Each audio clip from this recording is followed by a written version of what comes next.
paz de Cristo é especial. A graça e a paz. Eu sou o pastor Luiz Gustavo, pastor da Igreja Presbiteriana Central de Nova Friburgo. Estou aqui para compartilhar a palavra de Deus com você. Hoje eu quero falar sobre o Salmo 121. O Salmo 121 é um salmo que certamente você conhece o seu primeiro e o segundo versículo de cor.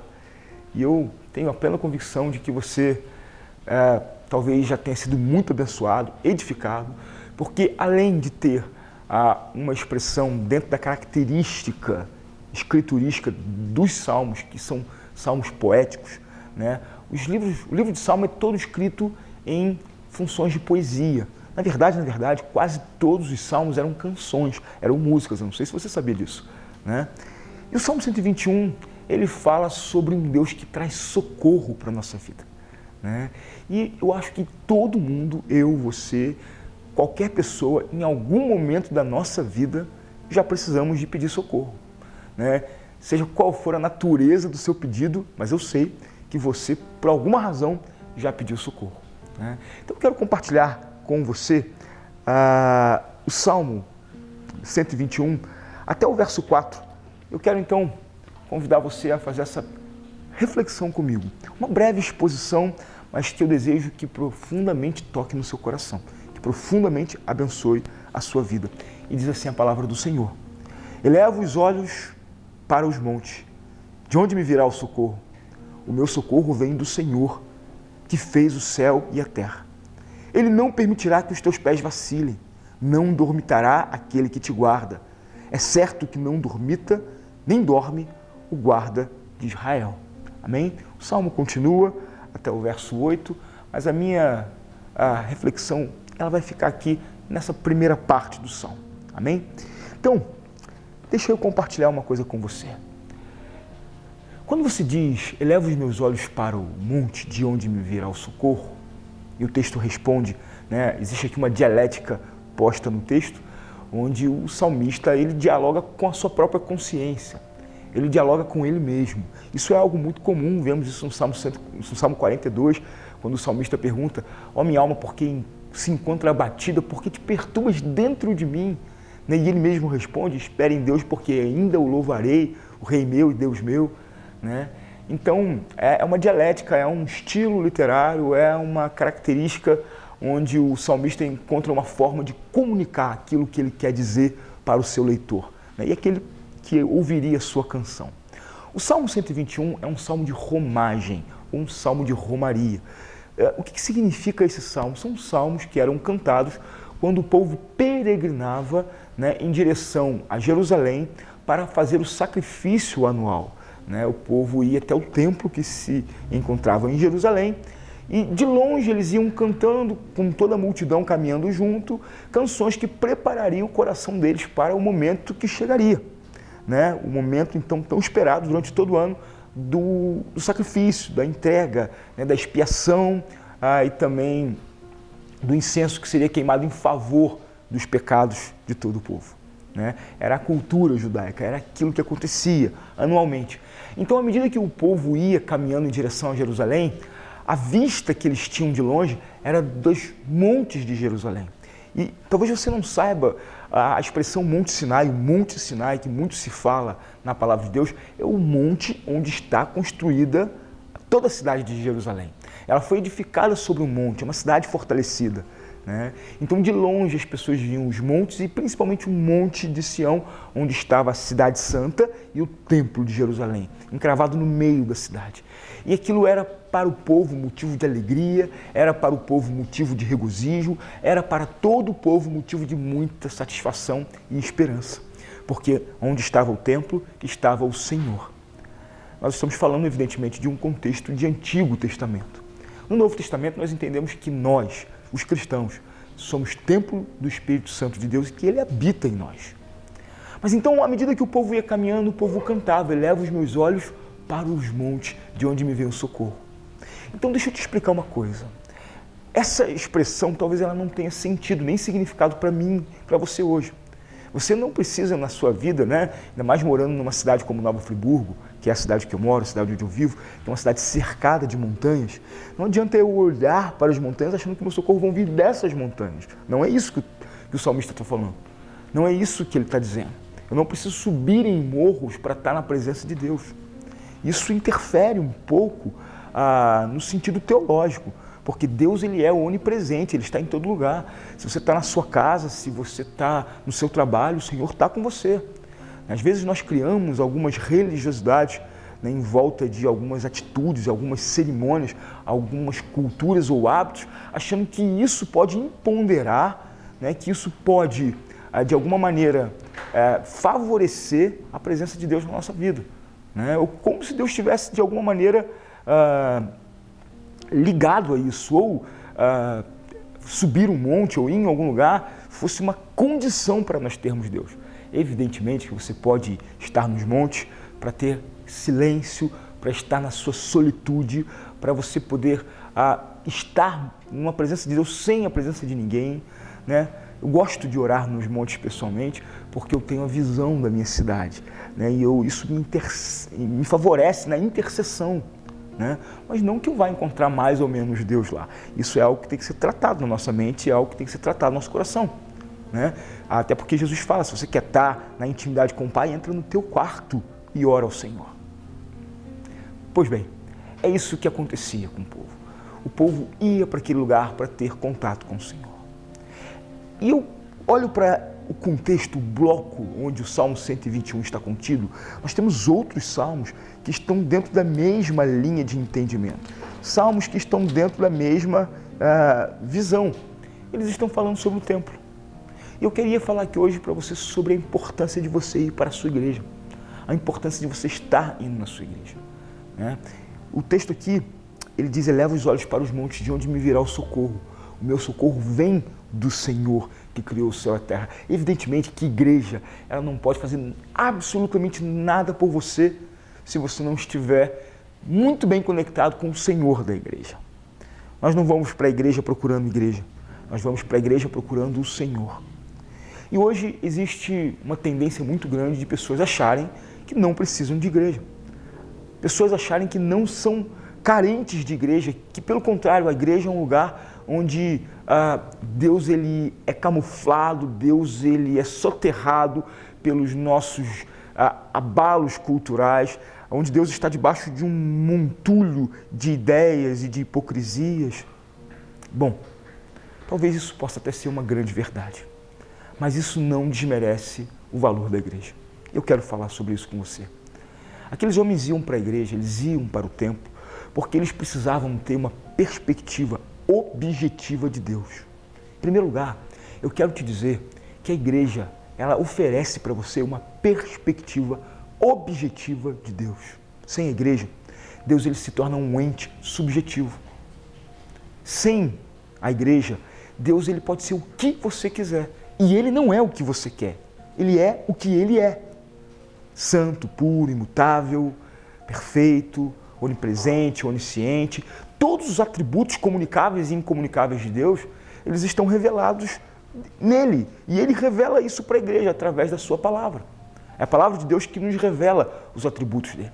Agora, sem a igreja e sem o conhecimento da palavra, Deus ele se torna subjetivo.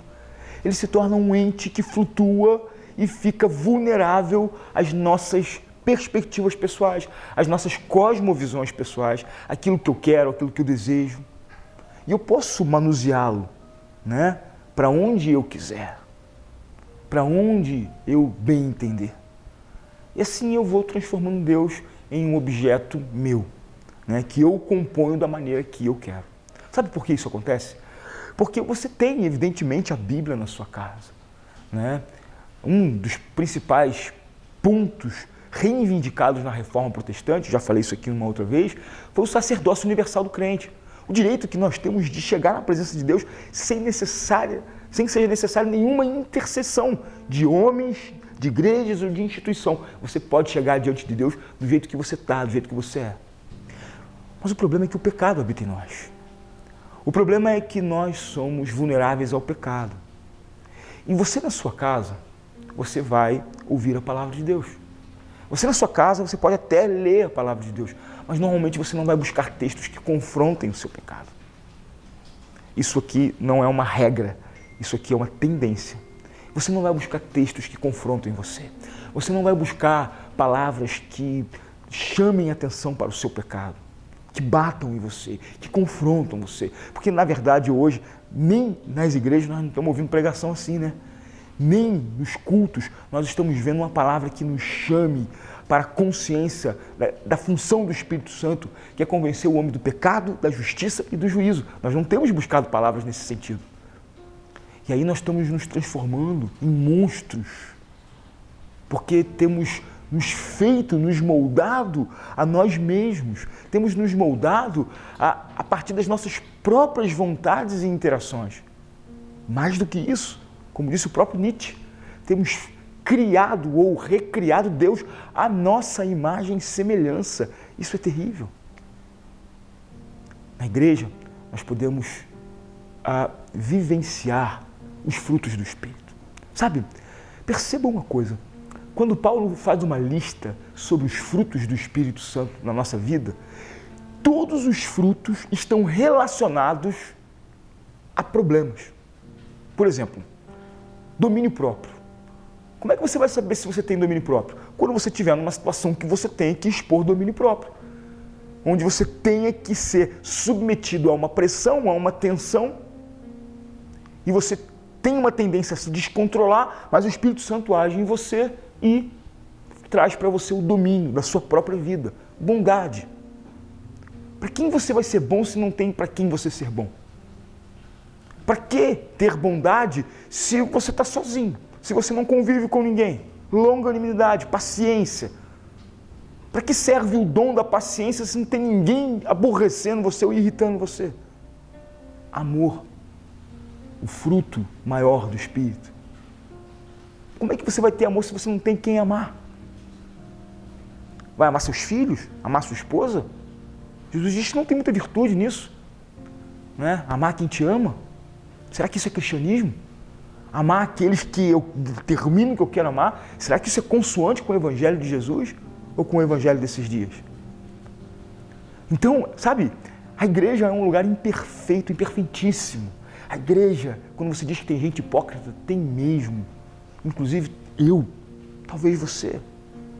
A igreja é um lugar de muitos problemas, de múltiplos problemas, mas é exatamente esse ambiente que vai trazer para você os frutos do Espírito. Amor, bondade, longanimidade, domínio próprio, mansidão. Não vai ser manso sozinho? Vai ser manso em casa? Não, você precisa ter a mansidão em algum lugar. Você não tem que ser manso no seu trabalho? Talvez você aí que tem um chefe bastante violento, bastante exigente, você não tem que ser manso com ele, senão você vai se mandar embora. Né?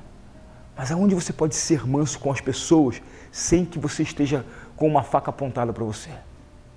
Na igreja. Na igreja você vai ter uma palavra para você ouvir. É na igreja que você vai ter uma palavra para te direcionar. Na igreja Deus se torna objetivo, porque Ele é personificado pelo Filho e pelo Espírito Santo. Além disso, a igreja é um lugar onde você pode ser tocado de uma maneira especial. Culto de adoração, a intercessão pelo outro, a intercessão que se faz por você. É interessante que a igreja é um lugar, dentro do contexto agora também dos outros salmos, é o lugar onde Deus renova a sua alegria. O Salmo 122 diz assim no seu primeiro versículo: alegrei-me quando me disseram, vamos à casa de Deus. Se você perdeu a alegria de ir na casa de Deus, peça ao Senhor para restaurar isso em você. Isso é Bíblia, isso é palavra de Deus para a tua vida. Se você não tem alegria de ir na casa do Senhor, você não está consoante à palavra dele. Porque o salmista, ele tem alegria. Aqueles que vão para a casa do Senhor vão com alegria. Peça a Deus então para restaurar isso na tua vida, para que você esteja alinhado com a palavra de Deus. Mas o verso 9, né, o verso 8 e 9, nos diz que a igreja, ela realinha o propósito de Deus na minha vida. Olha o que diz o verso 8 e o verso 9 do Salmo 122. Por amor dos meus irmãos e amigos, eu peço, haja paz em ti. Por amor da casa do Senhor, o nosso Deus, eu buscarei o teu bem. Buscar o bem por causa da casa do Senhor. Isso aqui é propósito, isso aqui é função. É porque a gente serve, é porque a gente vive. estão realinhados aqui. E por fim, a palavra de Deus ainda diz que é na casa do Senhor que eu encontro a firmeza para a minha vida, a esperança para a minha vida. Salmo 125, os que confiam no Senhor são como um monte de Sião, que não se abalam, mas permanecem firmes para sempre. Sabe, tem dias que você está quebrado, tem dias que você está mal, e você está em casa e você não consegue se potencializar em casa, você não consegue se refazer em casa, você não consegue se renovar em casa. E então, de repente, você vai até a igreja. Um lugar imperfeito, um lugar cheio de problemas. Mas ali, você ouve uma palavra que equaliza o teu coração, que ajusta a sintonia da tua vida. Você tem um encontro com o Senhor. Um encontro que vai ser referencial. Referencial porque você vai manter esse encontro durante todos os dias da semana. E você volta ao domingo à casa do Senhor com alegria, para servir, para buscar o bem da casa do Senhor. Isso reanima você. E você leva amigos até a sua igreja, você leva parentes até a sua igreja. E as pessoas conhecem a palavra do Senhor. Então ele se torna objetivo, deixa de ser subjetivo. E você se reanima, e você se fortalece. E diante dos problemas que você vive, você encontra um lugar que te faz permanecer. Você encontra um lugar que te faz continuar, a despeito da dor, da tristeza, das decepções. É lá que você encontra, de uma maneira profusa e abundante, a graça do Senhor. E é lá que você vai aprender a encontrar a graça do Senhor na sua casa, no seu trabalho, na sua família e em todos os lugares que você for, porque o nosso Deus, ele é onipresente. E o que eu amo nesse texto é que o salmista, ele sabe que o socorro que ele precisa vem do Senhor. Ficar sozinho, querido, não adianta, porque sozinho, sabe o que vai acontecer com você? Você vai ficar mal, quebrado, e quando você não tiver força para levantar, você vai permanecer prostrado. Eu termino aqui dizendo o que o salmista diz aqui. Ele não permitirá que os teus pés vacilem. Ele não dormitará, ele te guardará. Porque é certo que não dormita e nem dorme o guarda de Israel. Que você foi lá no Monte Santo procurar, que você vai lá na sua igreja procurar.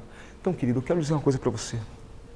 A despeito dos seus preconceitos, das suas convicções sobre a igreja, procure uma igreja perto de você. Procure uma igreja que esteja perto da sua vida. E chegue até lá e busque o Senhor nesse lugar. Permita que o Senhor encontre você nesse lugar de bênção e fale com você nesse lugar de bênção. Que a igreja do Senhor possa ser uma bênção na sua vida. Se você quiser conhecer a Igreja Presbiteriana Central, será um prazer receber você lá. Se você quiser ligar para a gente, ligue para a nossa igreja e nós poderemos te atender, conversar com você, talvez trazer uma palavra de ânimo para a tua vida. Eu espero você lá, todos os domingos às 19 horas, na Igreja Presbiteriana Central de Nova Friburgo. Que a graça e a paz estejam contigo hoje e sempre. Amém. De coração, irmão, quero te declarar a paz